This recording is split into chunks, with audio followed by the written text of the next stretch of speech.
안녕하십니까. 우요한 목사입니다. 오늘 추수감사 예배 들어오신 여러분들 정말 환영합니다. 우리 마음속에 감사와 기쁨이 가득 차기를 기도합니다. 오늘 말씀의 제목은 광야 같은 세상에서 하나님을 찬양하는 이유입니다. 시편 95편이고요. 요절은 1절 말씀입니다. 오라 우리가 여호와께 노래하며 우리 구원의 반석을 향하여 즐거이 외치자. 추수감사절의 유래는 언제 시작되었을까요? 신앙의 자유를 찾아간 그 청교도들이 처음 농사를 짓고 하나님께 감사한 데서부터 시작되었습니다. 그들 한 102명 정도가 갔는데 사실 한 50명 정도만 살아남았고요. 그 원주민들의 도움을 받아서 농사를 짓고 그 원주민들을 초청해서 처음 감사 예배를 드렸다고 합니다. 여기서부터 추수감사 예배가 시작된 것입니다. 성경에서 추수감사 예배의 기원을 찾는다면 초막절입니다. 초막절 때가 모든 농사를 지어서 그 창고에 들인 후거든요. 그래서 수장절이라고 해요. 그리고 그때 이제 40년 동안 그 이스라엘 백성들을 광야에서 지켜주신 하나님을 기억하며 감사하는 것입니다. 구름 기둥과 불 기둥으로 지켜주시고 또 그곳에서 만나와 메추라기를 주시고 바위에서 샘물 주신 그 하나님을 생각하면서 감사를 드리는 것입니다. 이런 것을 볼 때 추수감사 예배는 전부가 광야와 같이 좋지 않은 상황에서 이루어진 것을 알 수가 있습니다.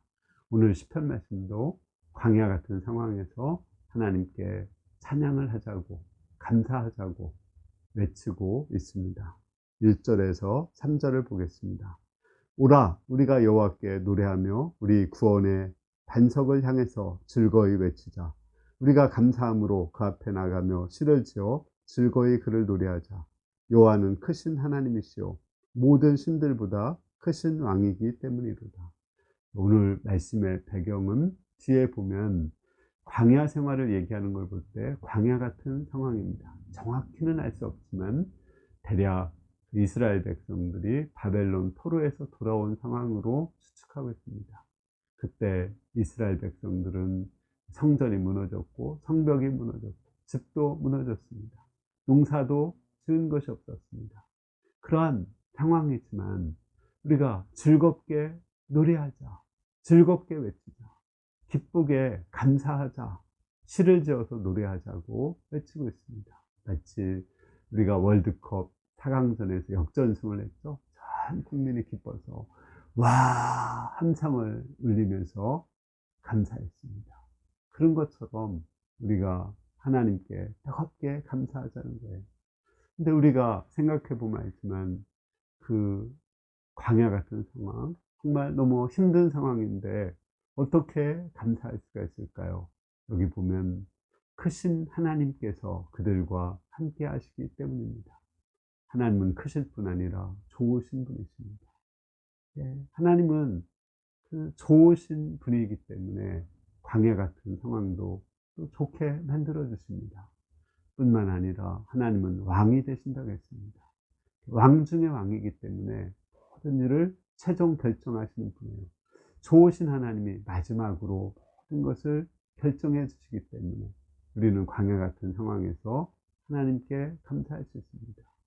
광야가 좋은 것은 평상시는 하나님이 보이지 않다가 광야에서는 하나님이 보이기 시작한다는 것입니다.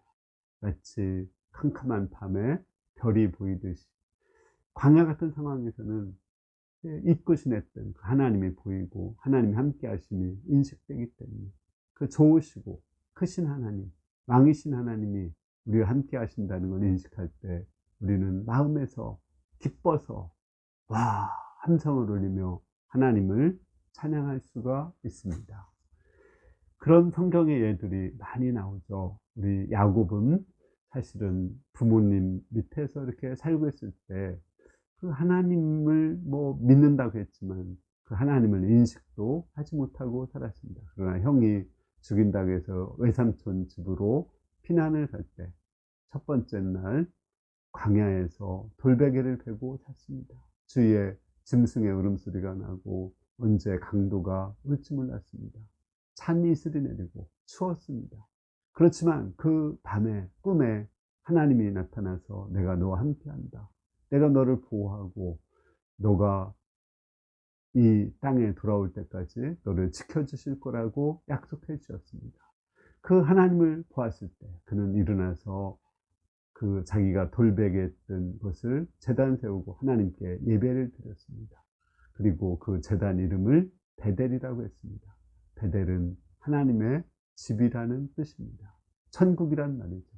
하나님 함께 했을 때 그 광야가 천국이 되었습니다. 우리 야곱의 11째 아들 요셉은 어떤가요? 요셉은 형들이 시기해서 애굽의 노예로 팔려갔습니다. 그러나 그곳에서 하나님이 함께 하셔서 형통하게 하셨습니다. 또다시 보디발 처가 누명을 씌워서 감옥에 갇혔습니다. 근데 거기서도 하나님이 함께 하셔서 형통케 하셨습니다.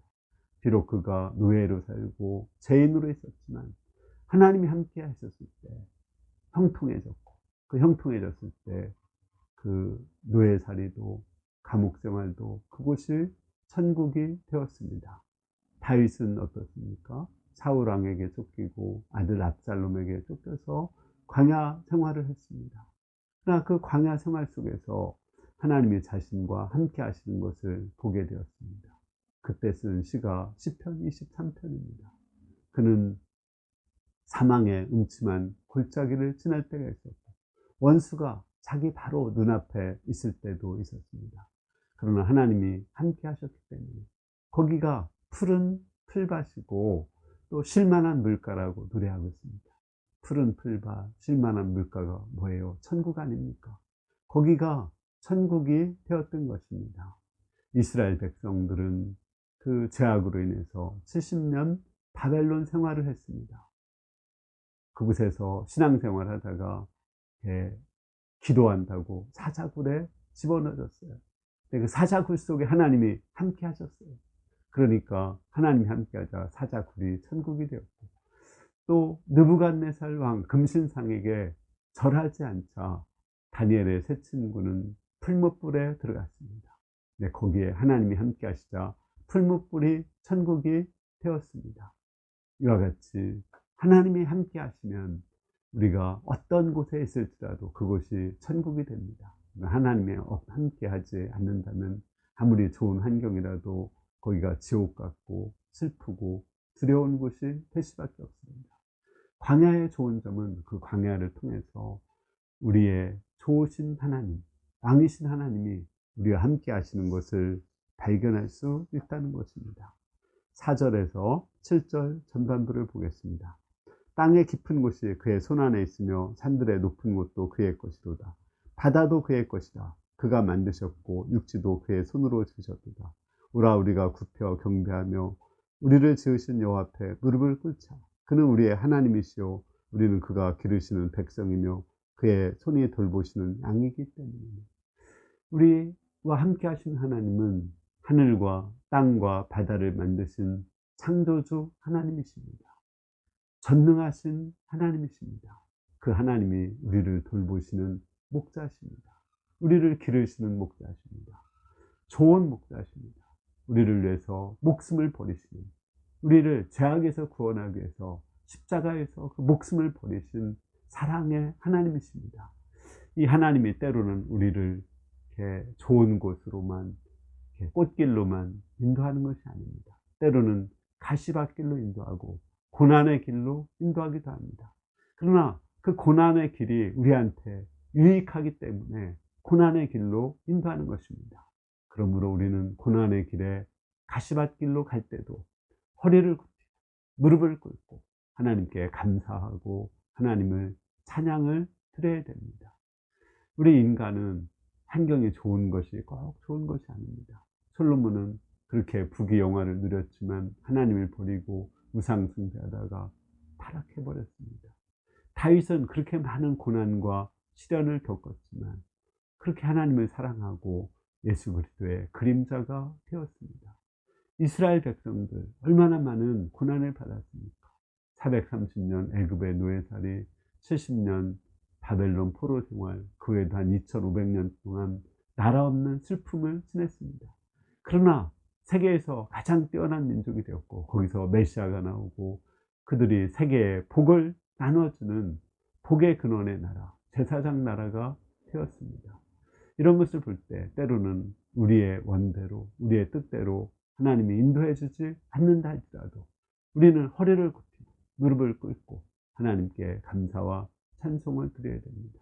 우리 최요한 목동은 ROTC에 합격을 했죠. 얼마나 제가 감사했는지요. 그런데 ROTC에 합격했지만 그 신체 검사에서 예전에 무릎 수술 받은 것 때문에 떨어져 장교로 할 수가 없었습니다.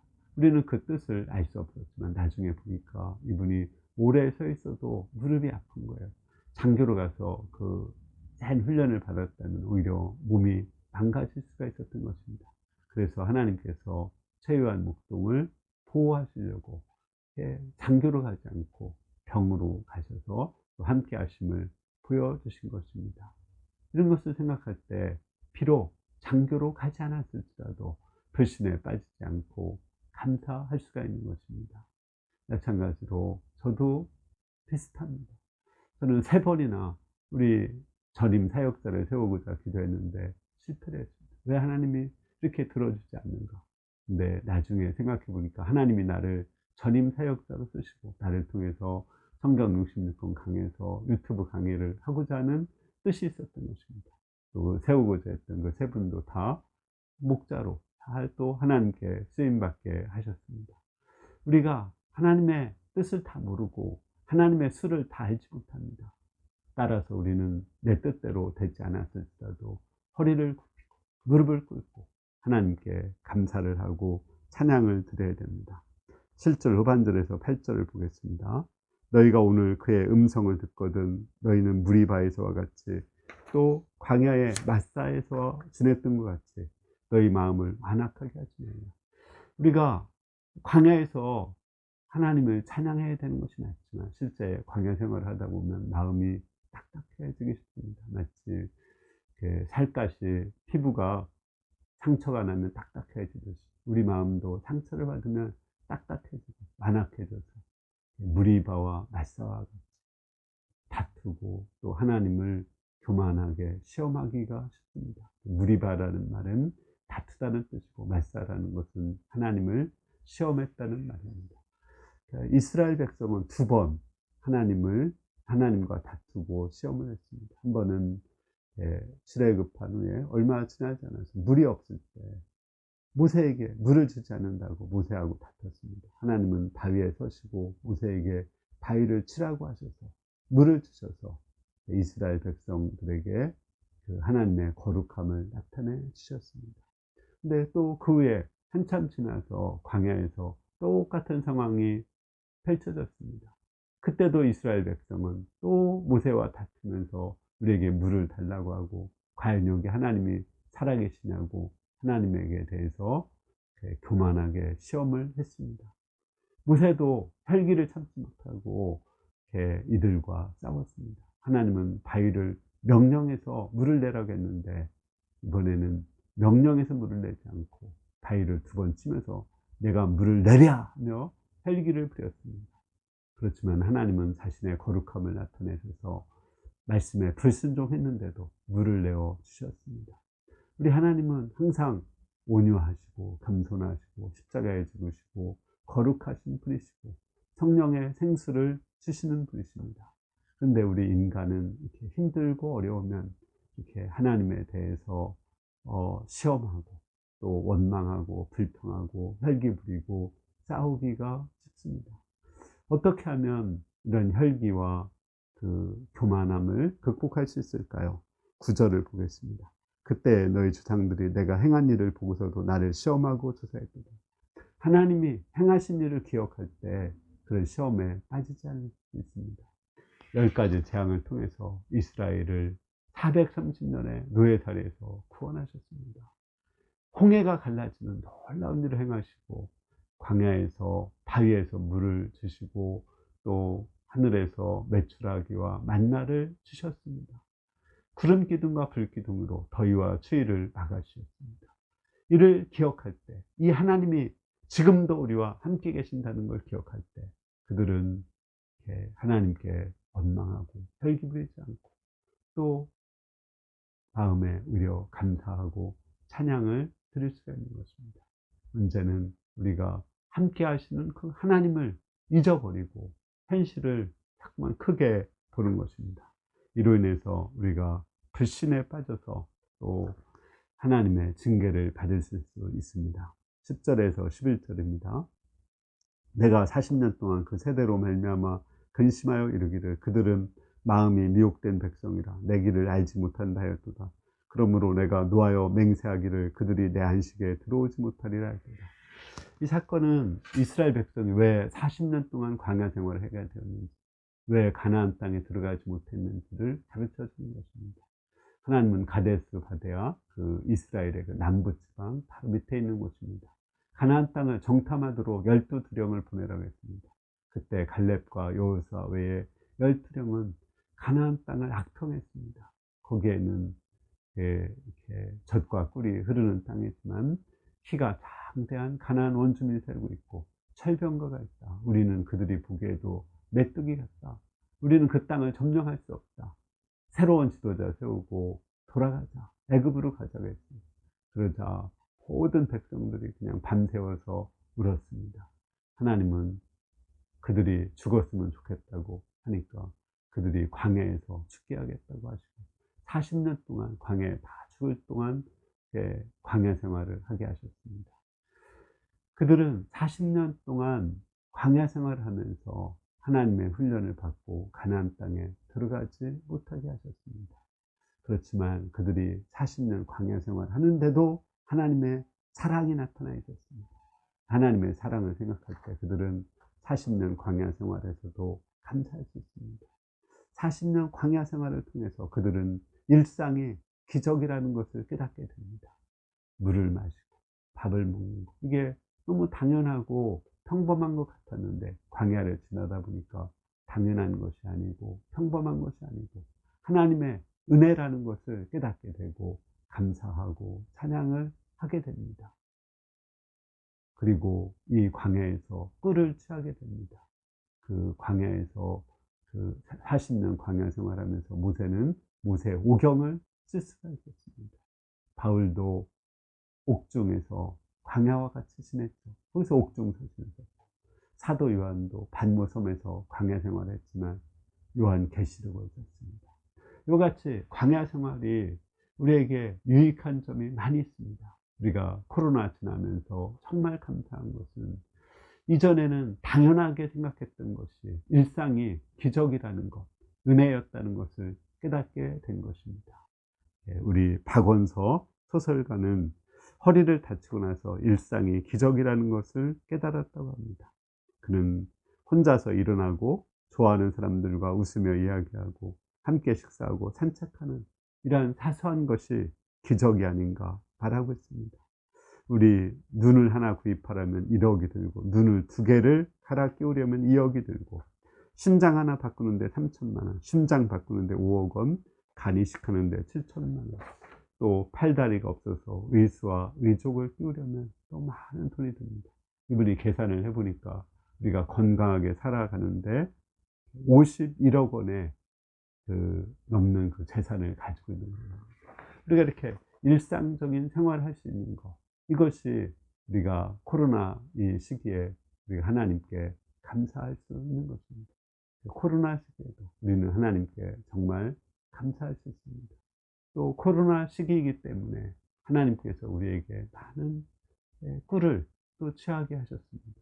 우리 코로나 시기이기 때문에 온라인으로 여름상이라고 온라인으로 세계선교 보고데이를 했습니다. 이를 통해서 아일랜드에서 메시지를 전하고 드레스덴에서 특송을 했습니다. 또 이렇게 평상시 같으면 참석할 수 없는 많은 사람들이 여름수양에 참석했습니다. 우리 세계선교 보고대회 선교사 수양회도 시간이 있고 돈이 있어야 참석했지만 이번에는 시간도 없고 돈 없는 많은 선교사들이 참석할 수가 있었습니다. 이 모든 것이 우리가 광야 생활에서 얻은 꿀입니다. 또 저 개인적으로도 이 코로나를 지나면서 유튜브 강의를 시작하고 하루에 3시간 기도를 실천할 수 있게 되었습니다. 이 얼마나 감사한 것입니까? 결론적으로 우리가 광야를 지나면서도 하나님을 찬양할 수 있습니다. 왜냐고요? 이 광야에서 우리는 하나님을 발견할 수 있습니다. 크시고 좋으시고 왕이신 하나님이 함께 하시는 것을 발견할 수 있고, 또 이 광야 생활을 통해서 하나님이 우리에게 주시는 크신 은혜를, 하나님을 만나는 은혜를 체험할 수가 있습니다. 히즈일의 광야를 지나면서 쓴 작곡가 장진숙 씨는 원래 의사와 연애를 했는데 이제 의사 어머니가 굉장히 까다롭게 우리 아들과 결혼하려면 엄청난 그 인간적인 조건을 요구를 했습니다. 그런데 이 장진숙 작곡가는 그게 없었거든요. 그래서 결국은 남자와 헤어지고 너무 슬퍼서 울었습니다. 그때 하나님께서 이제 그는 갑상선 암이 걸리고 수술하게 되었는데, 그때 하나님께서 그곳에 찾아오셔서, 이분이 경상도 사람인데 너 뭐 줄꼬? 하고 물어보셨습니다. 그때 작곡을 할 수 있도록 영감을 주고 자기를 정말 사랑하는 시부모를 가진 남편을 달라고 했습니다. 그런데 그때 그 후에 악기를 이렇게 중고를 살려고 했는데, 그 중고를 배달 온 그 분이 알게 되고 대화가 되고 그분과 결혼했는데, 그분의 그 시아버지가 대장금을 만든 PD입니다. 그리고 우리의 집 재산이 다 네 거라고 이렇게 말하고 너무 그 며느리를 사랑해주고, 또 영감을 많이 하나님이 주셔서 광야를 지나며 같은 아름다운 노래를 작곡할 수 있게 되었습니다. 광야를 지났기 때문에 그는 이 광야를 지나며 같은 아름다운 노래를 만들 수가 있었던 것입니다. 그리고 또 좋은 신랑과 좋은 시부모를 만날 수 있게 되었습니다. 김윤상 선교사는 교통사고로 한 달 이상을 의식이 없었습니다. 근데 많은 사람들이, 그 김윤상 선교사의 부모님도 선교사거든요. 많은 사람들이 기도하고 감사하기도 했어요. 근데 어떤 분은 이분을 위해서 기도하다가 정말 암이 나은 사람도 있고, 어떤 분은 이분의 병원비를 좀 내고자 하는 그 소원을 주셔서 내줬더니 공이 하나 더 달리게 이렇게 물질을 받은 사람도 있습니다. 이분을 위해서 기도하면서 교회가 하나가 되기도 하고 교회가 영적으로 회복되기도 하였습니다.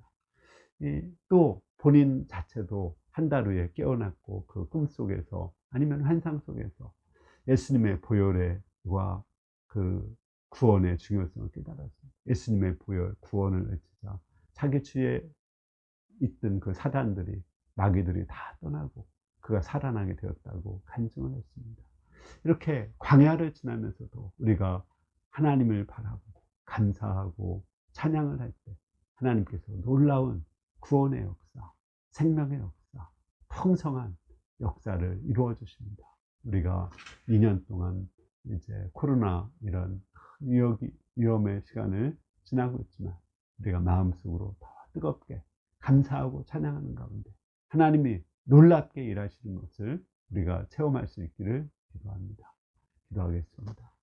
하나님 아버지, 우리가 참 코로나 시국이라는 어려운 때를 지나고 있지만, 우리 좋으신 하나님, 크신 하나님이 우리와 함께 하시고, 우리를 사랑하시고 우리를 인도하시고, 또 이러한 것을 통해서 더 많은 것을, 은혜를 우리에게 주고 계시는 것에 대해서 감사합니다. 우리가 하나님을 뜨겁게 찬양할 수 있도록 축복하여 주십시오. 감사합니다. 예수님의 이름으로 기도했습니다. 이번 한 주간, 특히 이제 남은 11월, 12월 우리가 뜨겁게 하나님께 감사하고 찬양하면서 지낼 수 있기를 기도합니다. 감사합니다.